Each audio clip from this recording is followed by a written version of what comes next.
Mga kababayan nating seniors, kung kayo ay 60 or 65 pataas at naghihintay ng magandang balita tungkol sa social pension, ito na ang sandali na inaantay ninyo.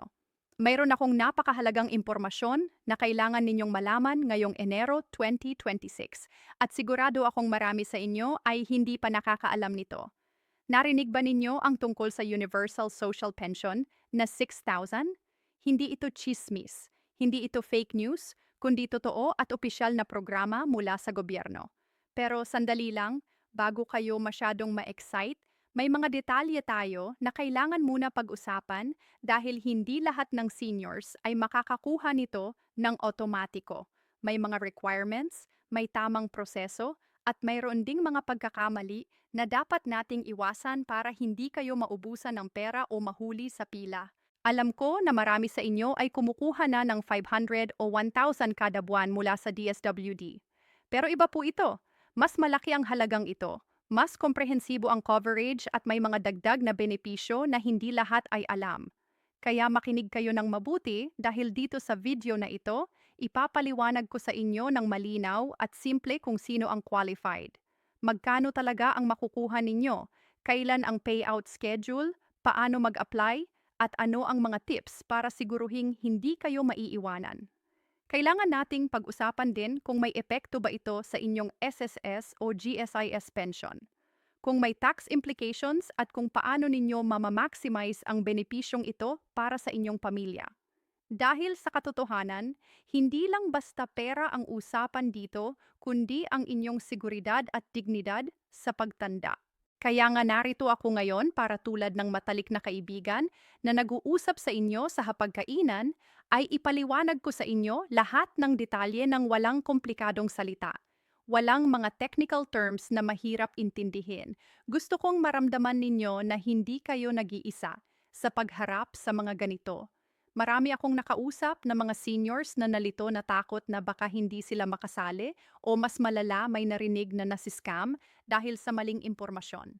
Kaya ito, ngayong araw na ito, tutulungan ko kayong maunawaan ang lahat mula simula hanggang dulo. At huwag mag-alala, hindi ako magmamadali.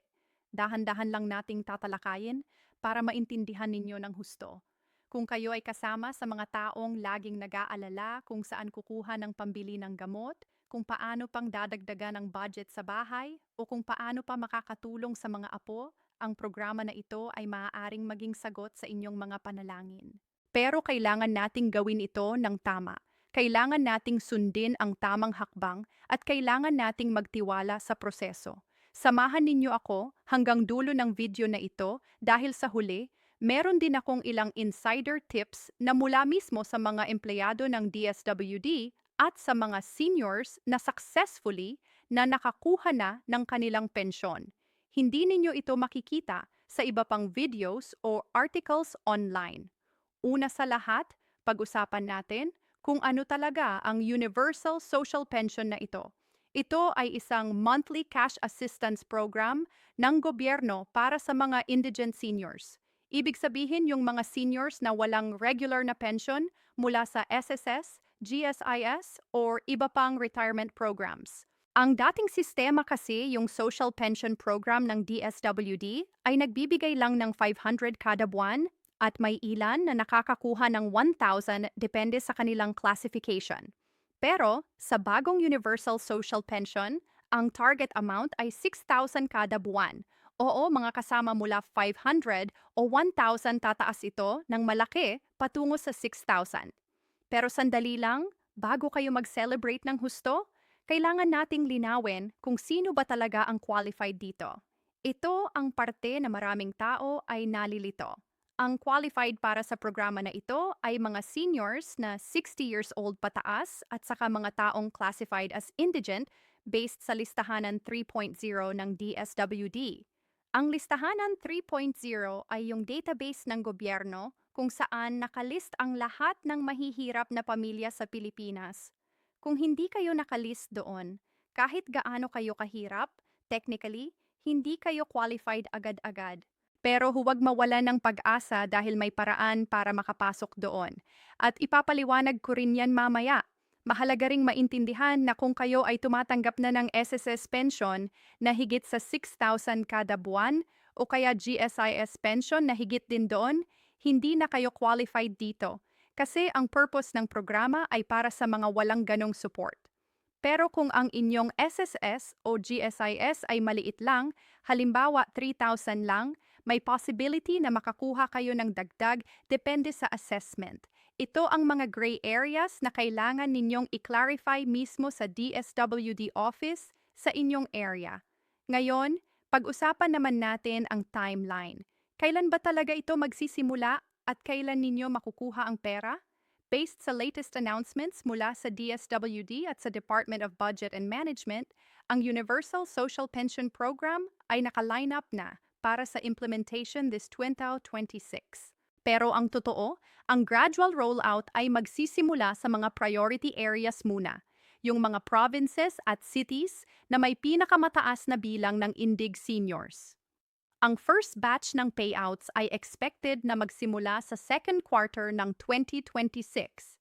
Ibig sabihin, April to June. Pero hindi ibig sabihin na lahat ng qualified seniors ay makakakuha agad sa April. Ang sistema ay by batches depende sa kung saan kayo nakatira at kung kumpleto na ba ang inyong requirements. Kaya ang first step talaga ay siguraduhing nakaregister kayo sa listahanan 3.0 at updated ang inyong records. Yung payout schedule mismo ay monthly, pero ang disbursement ay pwedeng quarterly depende sa capacity ng local DSWD office ninyo. Halimbawa, kung kayo ay sa Metro Manila, mas mabilis ang processing compared sa remote provinces dahil mas maraming staff at mas organized ang system. Pero para sa mga nasa probinsya, huwag mag-alala. Kahit medyo mas matagal, makukuha ninyo pa rin yan basta kumpleto ang requirements. Ang importante ay hindi kayo magmadali at hindi kayo pumayag sa mga tao na nag-aalok na pabilisin ang proseso kapalit ng bayad. Maraming scammers ngayon na nag-aalok ng ganoong serbisyo at ang totoo, walang shortcut sa government process na ito.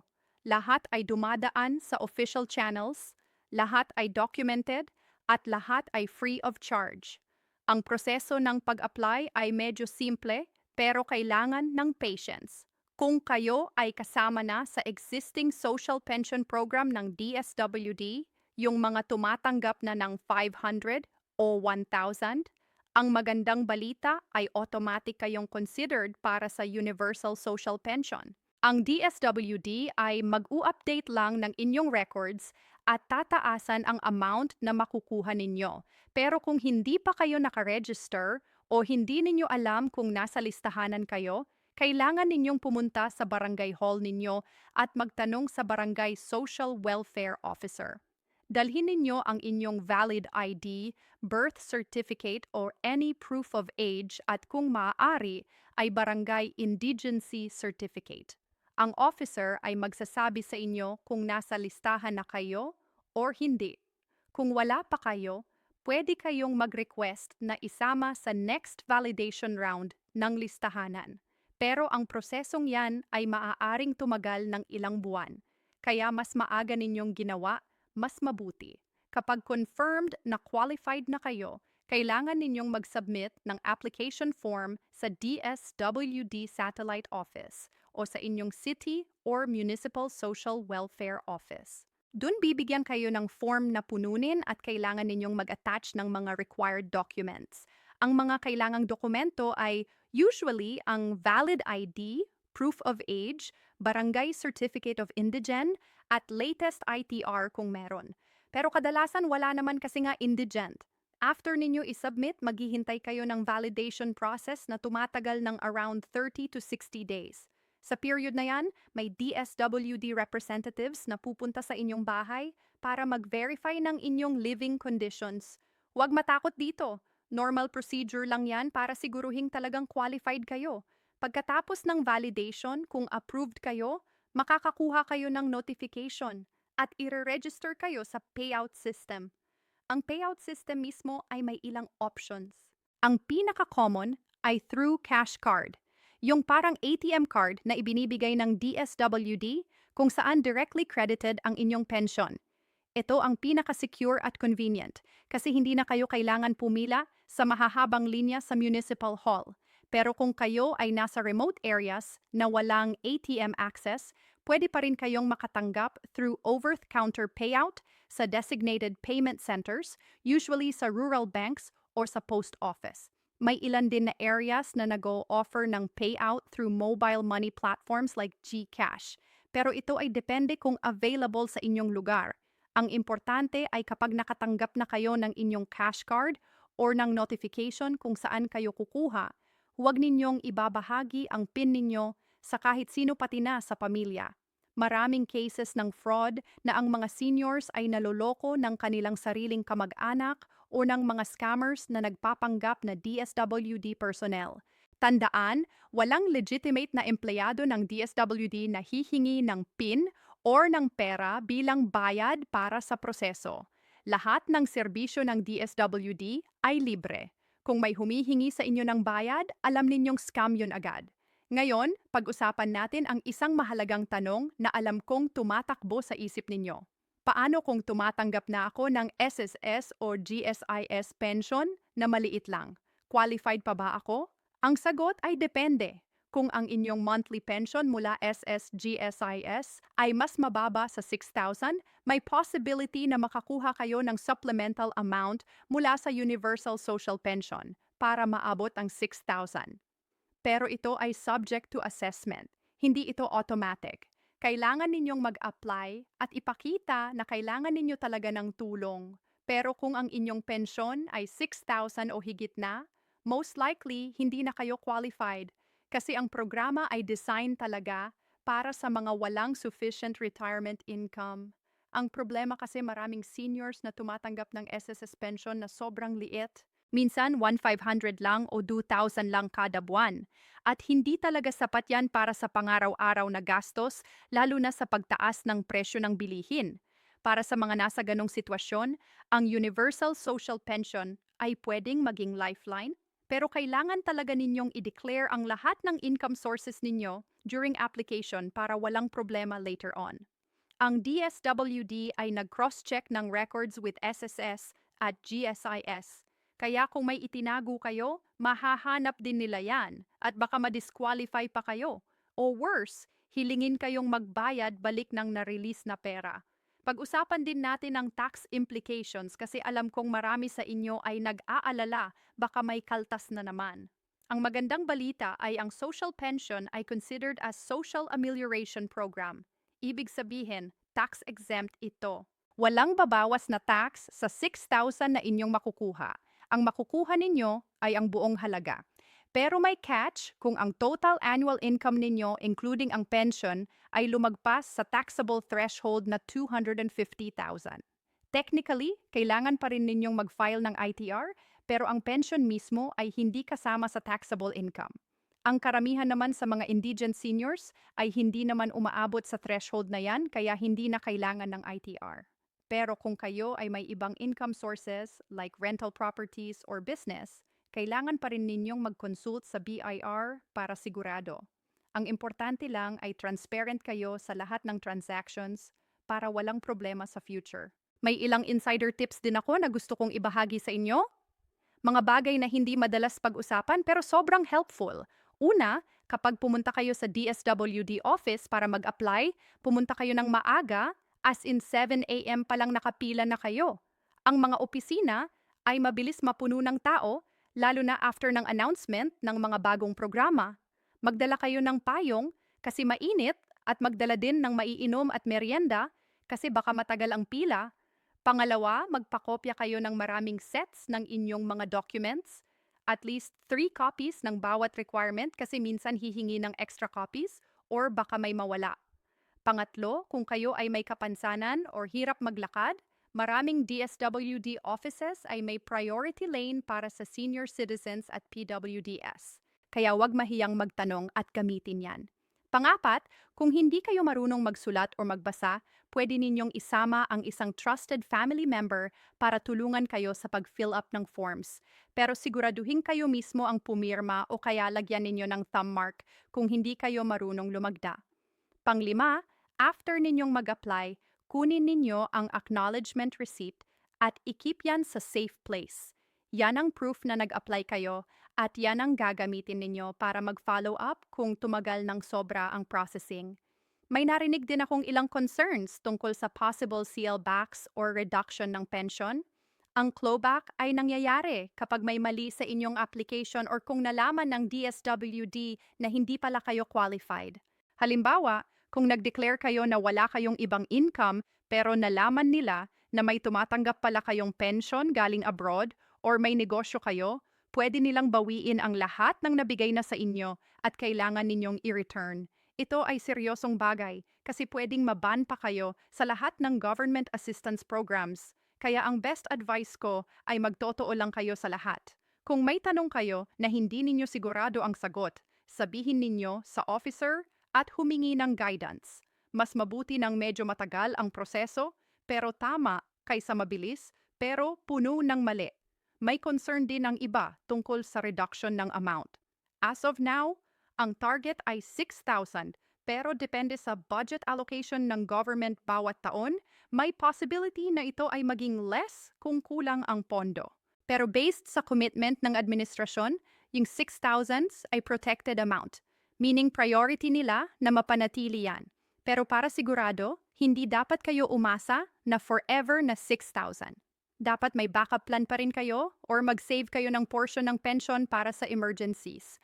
Ang isa pang mahalagang tips ay kung paano ninyo mamamaximize ang 6,000 na ito para tumagal at makatulong talaga sa inyong pangangailangan.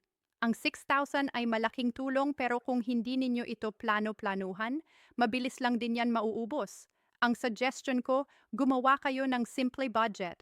Halimbawa, maglaan kayo ng 2,000 para sa maintenance medicines kung meron kayo 1,500 para sa groceries, 1,000 para sa utilities like kuryente at tubig, 500 para sa emergency fund, at ang remaining 1,000 ay pwede ninyong ilaan para sa iba pangailangan o kaya i-save ninyo. Kung kayo ay may senior citizen ID, gamitin ninyo iyan sa lahat ng purchases kasi may 20% discount kayo at exempted pa kayo sa VAT, sa medicines, food, at iba pang basic commodities. Yung tipid na yon ay malaki-laki na din kung sinimulan ninyo. Pwede rin kayong mag-avail ng PhilHealth benefits para sa health checkups at hospitalization para hindi kayo gumastos ng malaki kapag nagkasakit. Ang combination ng pension, senior discount at PhilHealth ay sobrang laking tulong na sa budget ninyo. Gusto ko ring i-address ang emotional side ng lahat ng ito. Alam kong marami sa inyo ay nahihiyang mag-apply kasi naiisip ninyo na nakakahiya ang tanggapin ang tulong ng gobyerno lalo na kung may mga anak kayo na may trabaho. Pero gusto kong sabihin sa inyo na walang kahihiyan sa pagtanggap ng tulong na para naman talaga sa inyo. Ang mga programa na ito ay funded ng taxes na binayaran din ng mga Pilipino kasama na kayo nung kayo ay nagtatrabaho pa. Ito ay right ninyo. Hindi arms, kayo ay nag-contribute na sa ekonomiya ng bansa at ngayong matanda na kayo at kailangan ninyo ng suporta, karapat-dapat lang na tumanggap kayo ng tulong. Huwag ninyong isiping pabigat kayo. Ang tunay na pabigat ay ang gobyernong hindi tumutulong sa mamamayan. Pero kung tumutulong naman, tigapin natin ng may dignidad at pasasalamat. At para sa mga anak na nanonood nito, kung ang inyong mga magulang ay qualified, tulungan ninyo sila sa proseso. Huwag ninyong pabayaan ang inyong mga magulang na mag-isa na pumila or mag-fill up ng forms kung hirap na sila. Ito ay panahon na para kayo naman ang tumulong sa kanila kagaya ng kanilang ginawa para sa inyo nung bata pa kayo. Sa pagtatapos, gusto kong sabihin sa inyong lahat na ang Universal Social Pension na 6,000 ay isang malaking hakbang para sa mga seniors na nangangailangan ng tulong. Pero tulad ng sabi ko mula simula, kailangan nating sundin ang tamang proseso, maging totoo sa lahat ng detalye at huwag magpadala sa mga scammers. Ang pera na ito ay para sa inyo, pero kailangan ninyong gawin ang inyong parte. I-check ninyo kung qualified kayo. Kunin ang lahat ng requirements. Pumunta sa DSWD office at mag-apply. Huwag kayong mag-antay na iba ang gagawa para sa inyo kasi baka ma-late kayo or baka ma-scam pa kayo. At higit sa lahat, gamitin ninyo ang pera ng wasto. Ito ay para sa inyong kabutihan, para sa inyong kalusugan, at para sa inyong dignidad sa pagtanda. Kayo ay deserve na mabuhay ng komportable kahit matanda na. At sa mga kabataang nanonood, maging supportive kayo sa inyong mga matatanda. Ang respeto at pagmamahal sa kanila ay hindi nasusukat sa pera, pero ang pagsisikap na tulungan sila ay nagpapakita ng tunay na pagmamahal. Salamat sa inyong lahat sa pakikinig. Sana nakatulong ang video na ito. Kung may katanungan pa kayo, mag-comment lang kayo sa baba at tutulungan ko kayong sagutin. At kung nakatulong sa inyo ang video na ito, i-share ninyo sa inyong mga kaibigan at kamag-anak na seniors din para mas marami ang makakaalam. Ingat kayong lahat at pagpalain kayo ng Diyos. 1.